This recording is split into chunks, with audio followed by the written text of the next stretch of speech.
Pessoal, acabei de gravar o programa anterior de Fisiologia do Treino segunda-feira passada. E a informação que nós passamos segunda-feira passada, você pode ver o link aqui embaixo, é uma informação que tem uma outra repercussão prática, além da que nós colocamos na segunda-feira passada. Então, para entender bem o conhecimento de hoje, ter uma apropriação adequada do conhecimento de hoje, eu sugiro a vocês que assistam antes, quem não assistiu, o vídeo de segunda-feira passada de Fisiologia do Treino, e aí volte a assistir a Fisiologia do Treino de hoje, que é uma continuidade, na verdade, do que foi gravado segunda-feira passada. Nós discutimos a questão das unidades motoras, da janela de adaptação neural e do ganho de força inicial no praticante no seu primeiro mês, segundo ou terceiro mês, ganho de força sem uma correspondente ganho de massa muscular. Isso é a janela de adaptação neural. Nós comentamos que há um aumento no recrutamento de unidade motora, nós explicamos o que seria, o que é unidade motora. Explicamos também, mostramos também que há um aumento de unidades motoras grandes para o trabalho, e isso vai aumentando o nível de força, de capacidade de tração do indivíduo, e com isso ele vai aumentando a quilagem. E por último também nós mostramos que as unidades motoras trabalham sincronizadamente para produzir força. O cérebro é treinado a isso, e essas características de aumento do recrutamento de unidade motora, aumento no recrutamento de unidades motoras grandes e sincronização da ativação das unidades motoras produz um aspecto de força bem maior sem ter aumento do volume muscular correspondente. Isso foi o que nós abordamos semana passada. Hoje nós vamos discutir exatamente esses três aspectos. Quando o cérebro aumenta o recrutamento de unidade motora, aumenta o recrutamento de unidades motoras grandes e sincroniza a ação dessas unidades motoras, ele também impede que as pessoas façam o exercício como eu acabei de demonstrar. Tentei demonstrar que as pessoas no começo de uma programação de treino, em alguns exercícios elas fazem tremendo em demasia, tremem ao executar, como se estivessem fazendo uma força muito grande. E na verdade, às vezes nós percebemos no leg press que o peso que está colocado ali é metade do peso corpóreo delas, ou seja, uma quilagem leve.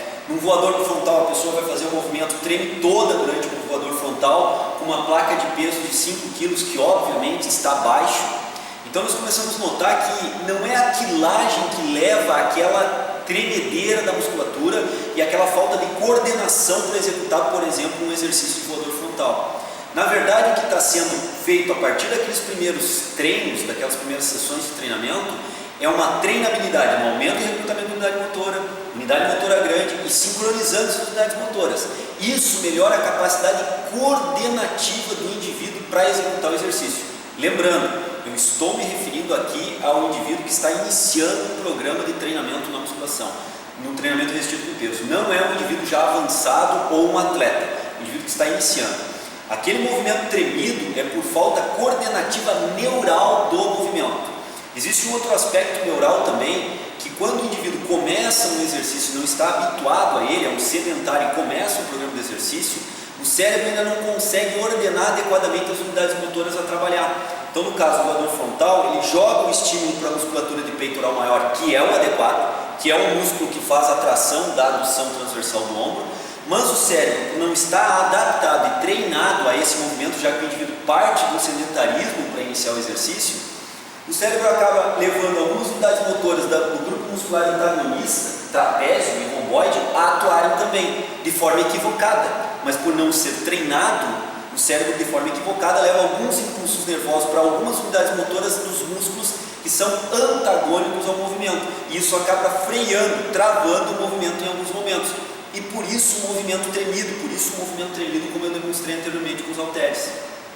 Isso é um aspecto coordenativo do movimento que com o tempo, obviamente, em função do próprio treinamento, tende a melhorar. Mas o que eu quero deixar bem claro para vocês, que essa tremedeira da musculatura e da execução do movimento nos primeiros dias de treinamento em alguns indivíduos é relativamente normal, em função de uma treinabilidade do sistema nervoso central em ajustar as unidades motoras e inibir a ativação de unidades motoras antagonistas, como eu falei, ou seja, inibir a ação de grupos musculares antagônicos. No caso do voador frontal, inibir a ação de trapézio e romboide, que são antagônicos ao movimento de adução do ombro, deltoide posterior, por exemplo, também. Isso tem um aspecto prático bem importante, principalmente, e lembra, eu estou falando do indivíduo iniciante, primeiro, terceiro mês de treinamento resistido com peso. A aplicação prática desse treinamento, e até uma justificativa, é que o indivíduo inicie com o seu treinamento e a escolha dos exercícios para os treinamentos iniciais se baseiem muito mais em maquinários do que em pesos livres. Porque o maquinário, ele ajusta melhor o movimento, ele guia melhor o movimento do que peso livre. Pesos livres, há uma necessidade de coordenativa do movimento muito mais exigida do praticante do que se nós compararmos com o maquinário. Então, o indivíduo que já está intermediário ou avançado no treinamento, ótimo, ele pode partir facilmente para um programa baseado completamente no exercício em peso livre, porque ele já detém a coordenação específica e o preparo do cérebro em termos coordenativos para aquele exercício. Ok, tranquilo. Porém, o indivíduo iniciante, o ideal é que ele parta inicialmente com um grande número de exercícios em maquinário, independente de qual grupo muscular a trabalhar, mas em maquinário, justamente porque vai faltar ao sistema nervoso central essa capacidade coordenativa inicial, que ao longo do tempo será treinada, mas nesses primeiros meses se justifica então trabalhar mais com maquinário, já que, como eu disse anteriormente, os maquinários guiam melhor o movimento, corrigem melhor o movimento do que se nós compararmos com o peso livre, que depende muito mais do indivíduo para corrigir e guiar o movimento.